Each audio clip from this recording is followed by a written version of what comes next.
Welcome back to the Daily Drum on WHUR and Sirius XM Channel 141. This is the Insight segment. I'm Harold Fisher. This is a Wellness Wednesday, and we're talking about HIV and AIDS, an issue that isn't making the headlines the way it once did. It remains, however, a very real health issue impacting far too many people right here in the DMV. And the truth is, HIV is preventable. Treatment has come a long way, and with the right information, people can live long, healthy lives. Tonight, we're cutting through the stigma, the misinformation, and the silence for a really honest conversation about prevention, treatment, and what everyone should know in 2026. We're joined by two health experts to guide the conversation. My guests are Dr. Theo Hodge, medical director at the Washington Health Institute, and Jacqueline Zamora, family nurse practitioner and women's health specialist, also at the Washington Health Institute. Thank you both so much for joining the conversation. I appreciate your time. Thank you. Our pleasure. Let me first share just a few fast facts for our listeners about HIV/AIDS in DC. Nearly 12,000 DC residents are living with HIV. That's just under 2% of the population. And according to some of the latest figures, there were 192 new cases reported in 2023. That's an 86% drop since the peak in 2007. And 55% of people living with HIV in DC are over 50 years old. Black residents account for roughly 70% of new cases, many living east of the Anacostia River. So let's talk a little bit about these numbers. While the District of Columbia has made tremendous progress in the fight against HIV, Doctor, how would you assess where we are in this battle? Well, I would tell you this, and I echo what you have said. I mean, HIV is still a thing. And you know what? It's very much a thing in the Black community. And I remind people of that every day. They'll say to me, Dr. Hodge, hey, well, we've had all these advancements in HIV. What's the big deal? I'm like, hey, because we're still dying and because we're still becoming infected. So the thing is something you need to be educated about. In terms of DC, yes, DC has experienced a dramatic decrease in the number of new infections. In fact, they did this thing called an estimated decade percentage. And what they looked at is they looked at the number of people being diagnosed, the number of people dying. And what they found is that between 2012 and 2022, there was a 68% decrease in the number of new infections here in the district. And DC happens to rate as one of the highest places in the country of uptake of PrEP. And here's the thing you have to know about PrEP, which is pre-exposure prophylaxis, that is preventing HIV, or taking a drug before you're exposed to HIV to prevent actually contracting the disease. When you have a high uptake of PrEP, that is people actually going on PrEP and protecting themselves, you actually see a decrease in the number of new infections. And DC is one of the leading places in the country in terms of having a high uptake of PrEP compared to other parts of the country. So that's where we here in the district can pat ourselves on the back. But of course, I never accept those little laurels. We got to do better. Mm-hmm. Jackie, you were nodding your head when Dr. Hodge was talking about PrEP. Yeah, when I was looking into, the rates of HIV incidents in DC, I was astounded at how many of those were women, specifically Black women. 7 in 10 of the 2,680 Black women living with HIV in DC in 2023, 7 in 10 were heterosexual. And so, PrEP is not just for men, it's for women. It's not just for individuals who are engaging in high risk activities or who have multiple partners. It's for anyone, any woman who wants to protect herself from contracting HIV. And it is highly effective when used consistently with other safer sex practices. So I was planning on addressing the issue of PrEP later in the conversation, but since Dr. Hodge brought it up, um, I have so many questions about it.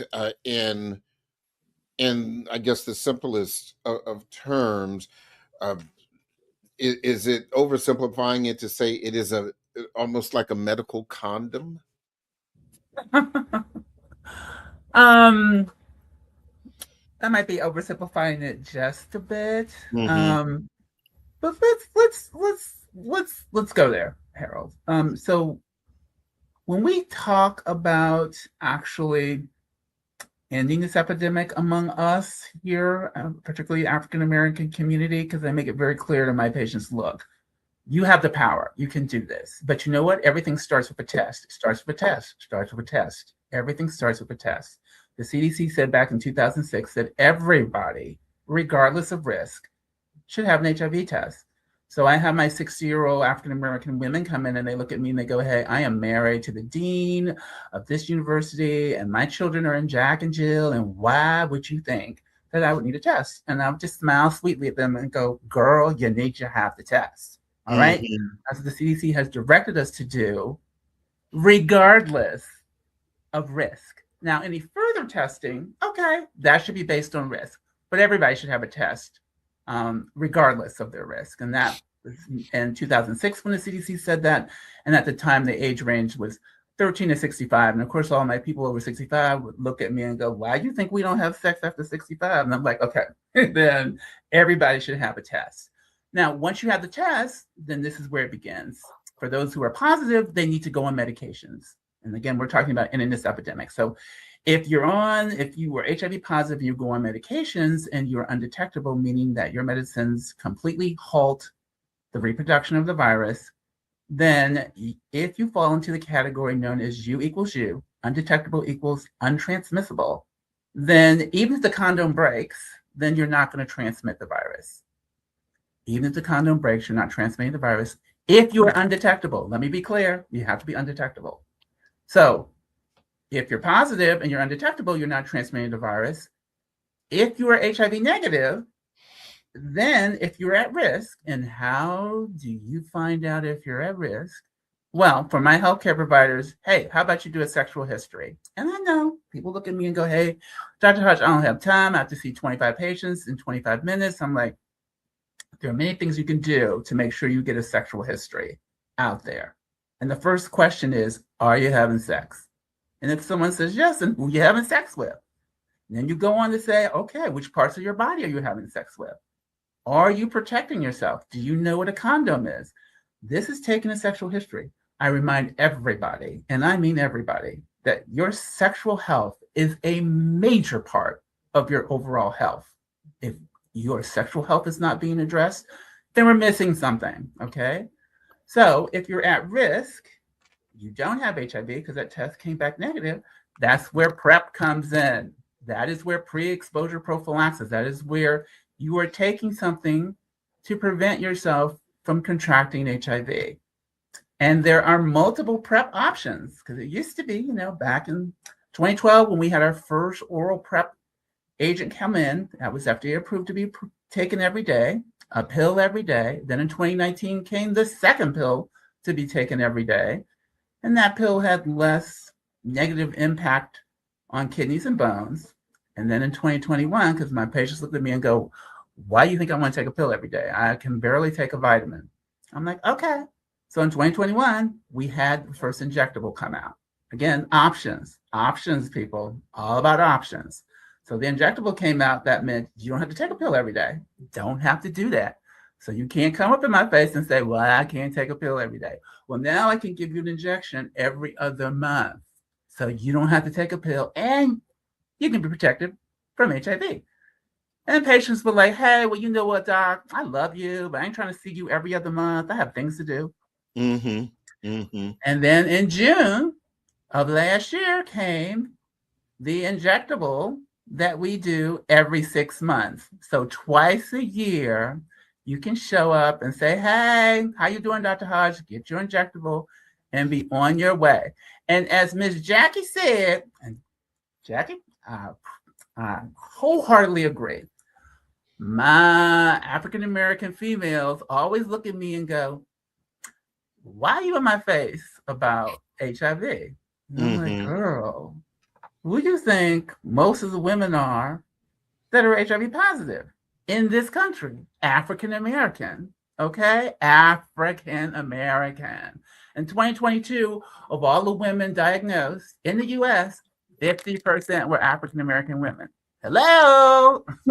So let me you've already shared quite a bit and answered a lot of questions um, already. And I do want to talk specifically as it relates to African American women, but I do want to go back to something Jackie said earlier, or at least touched on, and I wanted to get, her, her professional opinion. If you are a heterosexual Black woman who is single, dating, sexually active, and trying to be proactive about sexual health, in addition to perhaps asking a new partner to get a test. Once you're sitting in Ruth Chris or wherever he takes you to dinner, and you decide, oh, this is going to happen. It may not happen tonight, but it's going to happen. Should she also consider PrEP in addition to, like you said, options of condoms, asking a person should they be tested? Is that Jackie the next step to being the most proactive with your sexual health?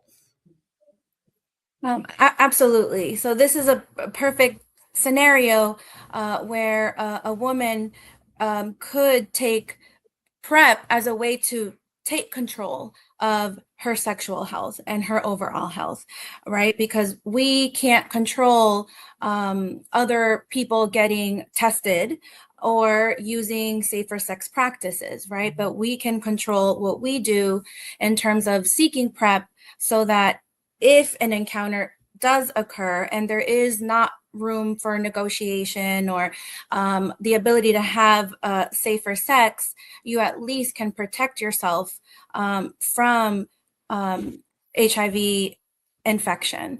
And I think the first part is the provider, the clinician in the exam room asking the question, like Dr. Hodge said, are you having sex? Are you sexually active? And yes, some people look at you and they chuckle because they're wondering, like, why are you asking? That's such a forward question. Well, we're asking because it's preventable. We can prevent HIV transmission, and fear or anxiety of asking the question shouldn't stop the clinician from asking or from the patient, specifically women, from asking for PrEP. There's no prerequisites.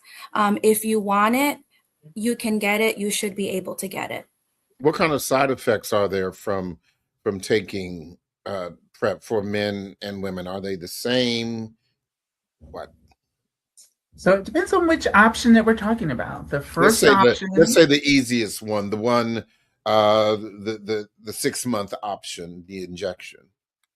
Okay, that's very specific. So let me be very clear. So this is how that particular option is explained to the patient. I will say to them, look, you need to pick a target date somewhere between the 1st of the month and the 28th of the month, because all months have 28 days. So let's say you pick the 15th of the month as your target date. That's when you come in and you have the injection. So it's actually 2 injections, and it's given either in your abdomen or your thigh. And when you first start, you take 2 pills and 2 injections, and the next day you take 2 pills, and then there's no pills ever again.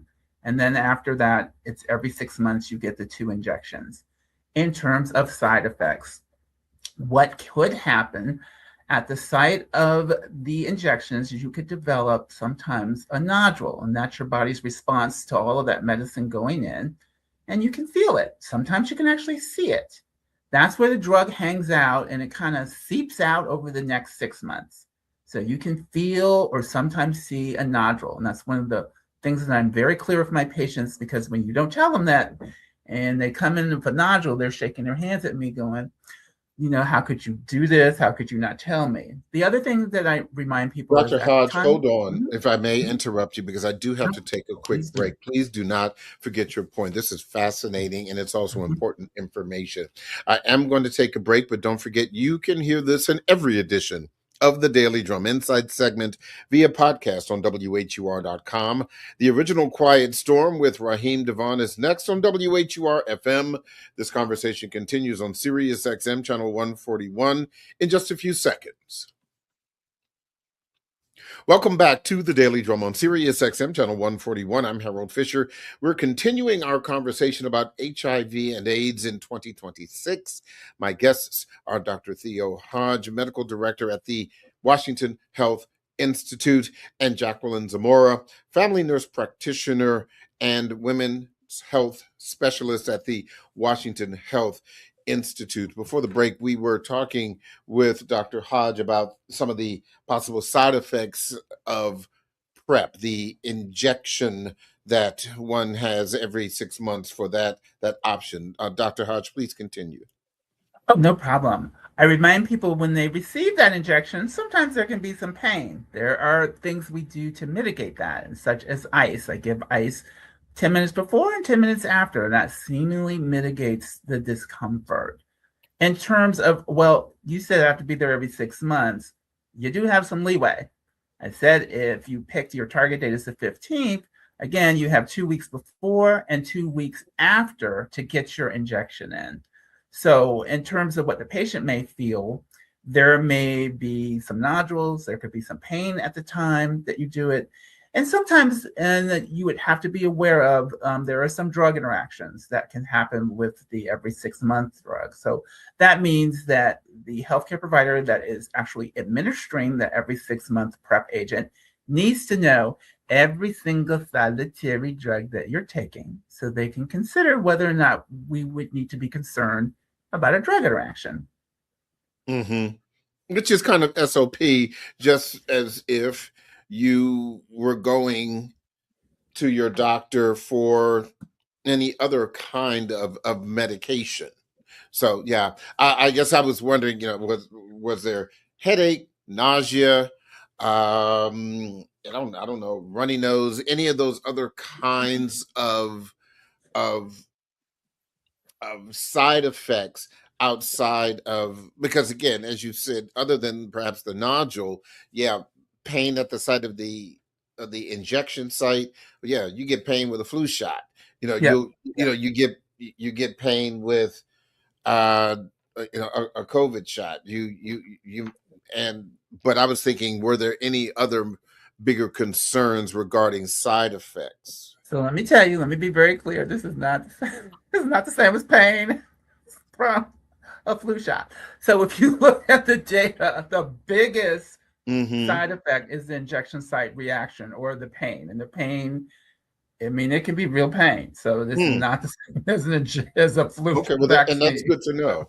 Yeah. Yeah. So in terms of all the other stuff, of course you can have, nausea, all of this stuff. But when you look at the data, it is like 83% of people will complain about the injection site reaction. So that is the number one concern in terms of adverse side effects, is the injection site reaction. As I said, you prepare for that and you do things to mitigate that from happening. But you ask the question, what's the common side effects? That is the number one by far is the injection site reaction or pain.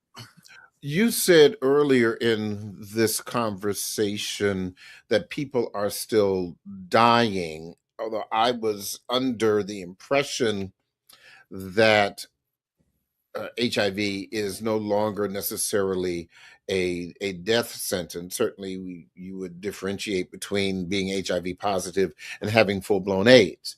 But I remember having uh, been in the journalism business for 40 years and I'm old enough to remember when it was a death sentence, when just about everyone who contracted HIV eventually developed full-blown AIDS and died.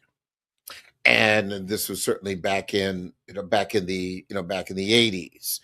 And remembering how the world has kind of changed as it relates to um, how this was looked upon. But I want to stay, at least in this part of the conversation, with the medical piece. You said people are still dying. Why are they still dying when there are so many treatments short of completely eradicating it?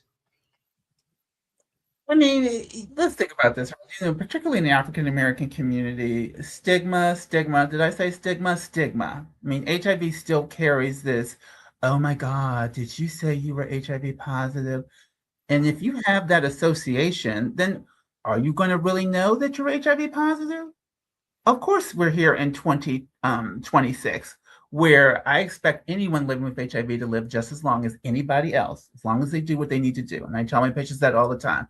Learn what you need to learn, do what you need to do, and go forth and be fabulous. If you do that, hey, we're not going to be worried about you being knocked out. But if you don't have that information, you heard your Aunt Susie say, well, you know, so-and-so had HIV, ooh, and you're growing up with that kind of stuff, that is why we're still dying, because of the stigma.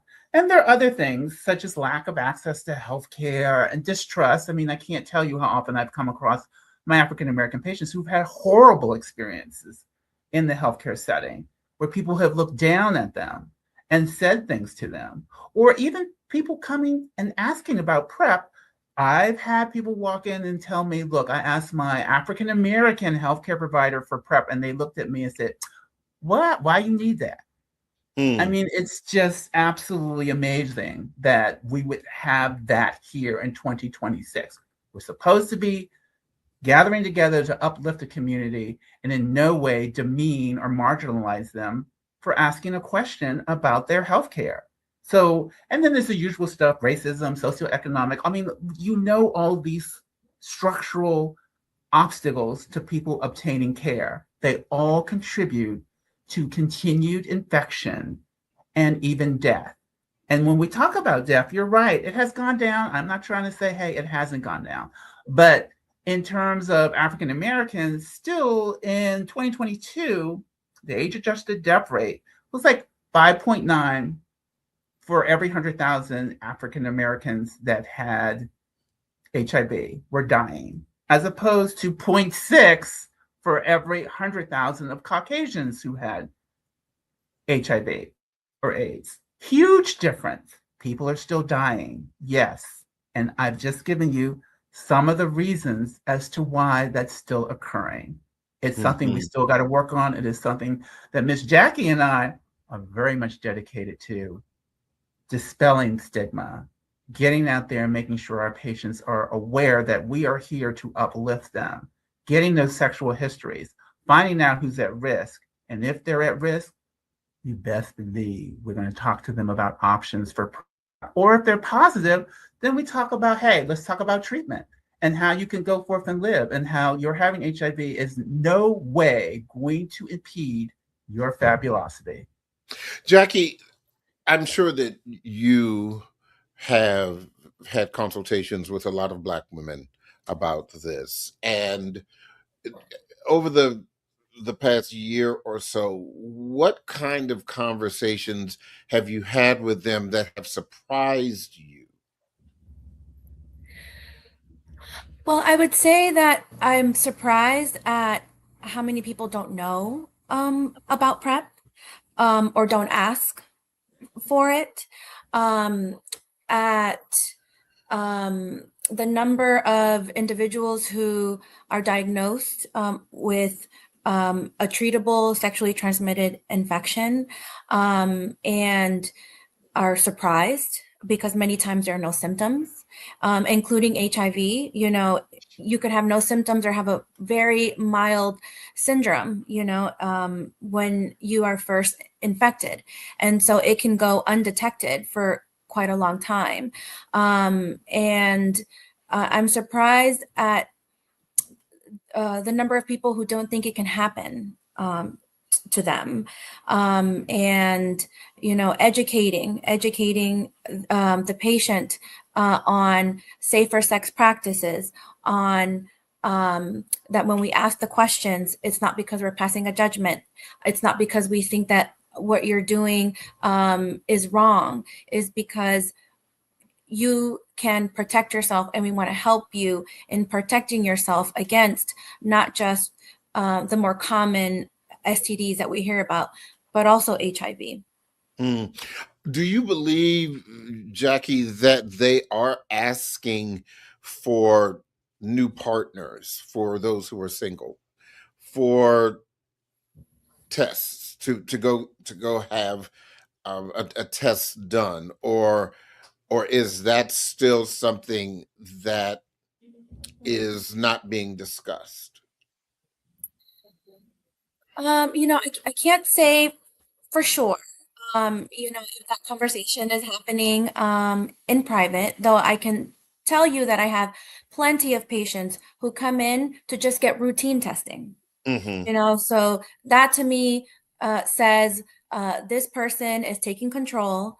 They are coming in just to get tested because they want to know their status, and so that person likely has a partner, and so very likely the partner is also doing the same, getting routine tested to know their status.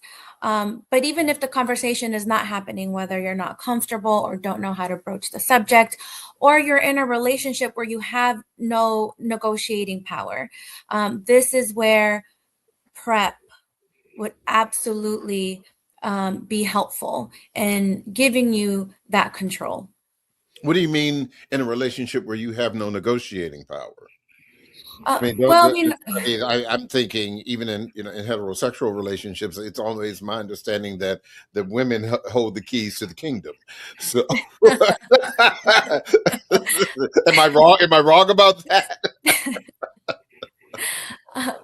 uh, well, this comes up for me not only when it comes to sexual health, but also contraception. There are women all across the spectrum, different races, who are in relationships who may not be able to use birth control, Ah, okay. without getting permission. Same goes for when you're having sex. You may have no control over when your partner wants it, or whether they decide they want to use protection, like condoms, Mhm. and you can't force the person to use a condom or even suggest it, because that might be dangerous, to your well-being. Mhm. And so this is where PrEP, like I said, will help you take control of at least that part of your sexual health. Mhm. Dr. Hodge, I've seen in the drugstores the at-home HIV tests. Uh, are how accurate are those? That's pretty accurate. I've had more than one patient come in and say, "Hey, this test was positive. I'm coming in to confirm it." So if people, and again, it's all about comfort. If you're like, "Oh, I'm going into the doctor's office horrifies me. I'm not trying to do this, but I know that it's all about my health. I need to do what I need to do to take care of myself." Then go to the store and get a test. I mean, now if it comes up positive, then yes, you need to access your healthcare provider so that they can do what they need to do to help you move forward. But yes, they're very accurate. Mm. When again in talking about the higher infection rates among Black women, and I'm sure Jackie has heard about it, but Dr. Hodge, you and I being the more seasoned people in this conversation, uh, I'm sure you remember the book The Down Low, that really kind of blew the roof off of Black men and bisexual activity, and all of the health risks that come with that, because I believe that book was written in the in the 90s. I mean, Oprah still Was had a show. That's how long ago it was. Oprah had her show, and her and Gail. Yes, I Right, remember. exactly. And so with that said, um, you know, why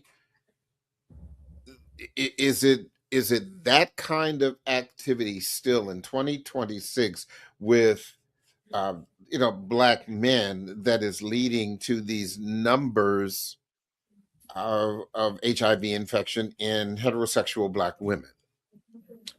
So this is how I take, and you're right. We're seasoned. I've been in practice 30 years. So I started my practice in 1996, which is when we had the first effective treatments for HIV.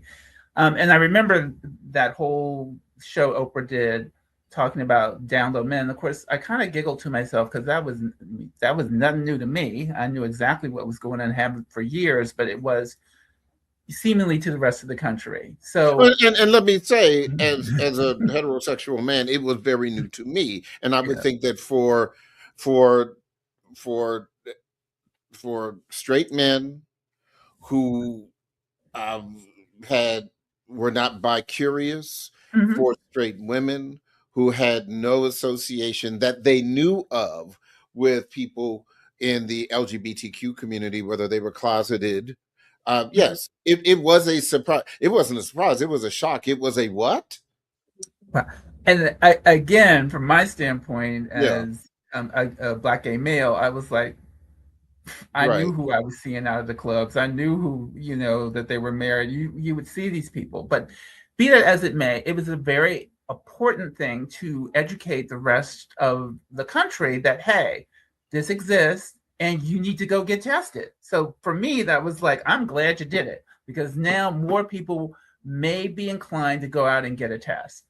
But you asked about today. Hmm. Well, there's still stigma.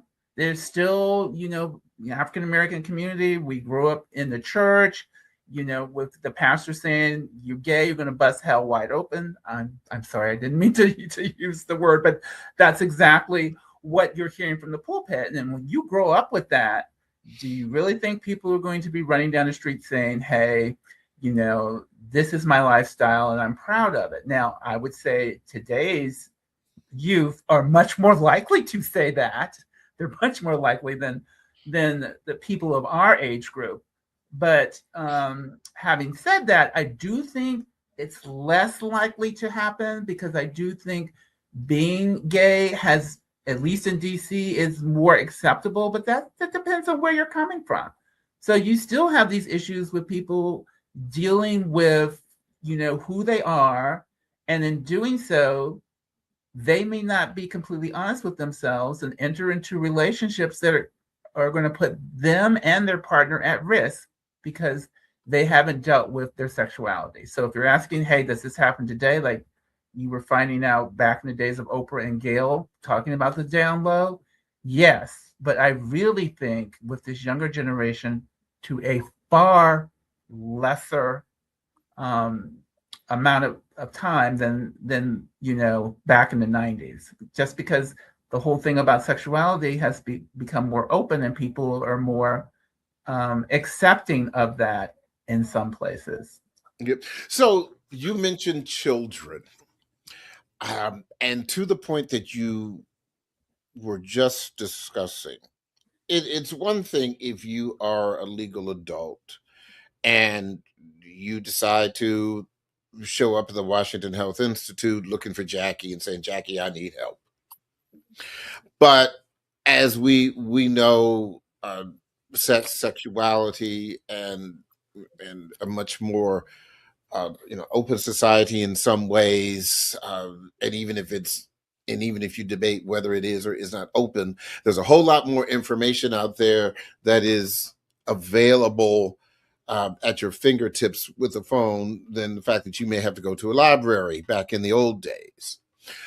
So what do you recommend, Jackie, for a sexually active 16-year-old girl or boy who is not an adult? Can they still come to, the Washington Health Institute, knocking on the doors, looking for Jackie and say, Jackie, I need help? Yeah, I'm glad we touched on the youth because much like heterosexual women, youth, ages 20 to 29 are also at high risk of contracting HIV and other sexually transmitted infections.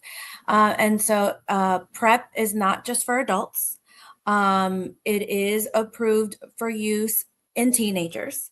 You do not need permission from a parent to access PrEP or STD testing or family planning or birth control.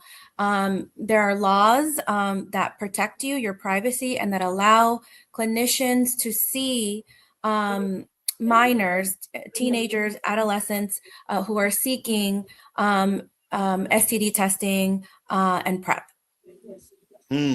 Let's see. When it comes to education, what, Dr. Hodge, would you recommend parents tell their children about this? I think as a parent myself, and my daughter is grown. I mean, she's closer to 30 than 20. But let me say this, and then I will re-ask the question. When she was 14, and I remember the National Council of Negro Women downtown was having their annual Know Your Status Day, and we here at WHUR we were participating in that, and it went down. Got my test, but my daughter happened to be with me that day, and I said, let's go get a test. And she rebuffed and she said, Daddy, I'm not doing anything. Why do I need a test? Blah, blah, blah. But, and I was explaining to her, I'm sure you're not. And I'm glad you're not, because, I told her, you don't get to have sex until you're 80. I'm kidding. But I said, you need to understand how this process goes. So she also went and had the test. We were both negative, and she was like, oh, that was easy. And I said, but now, ninth grader that you are, when you go back to school to talk to your girlfriends and your classmates, if this issue comes up, you can have that conversation with them. Now, some people would say, yeah, that's pretty progressive. Did I have some sense of anxiety about it? I can't say that I did, because I also want my daughter to live a happy, healthy life. So I re-asked the question again, Dr. Hodge, short of the clinical advice that you just got from Harold Fisher, who got his degree out of a Cracker Jack box. What do you recommend? How do you recommend parents approach this issue if they're having anxiety about this?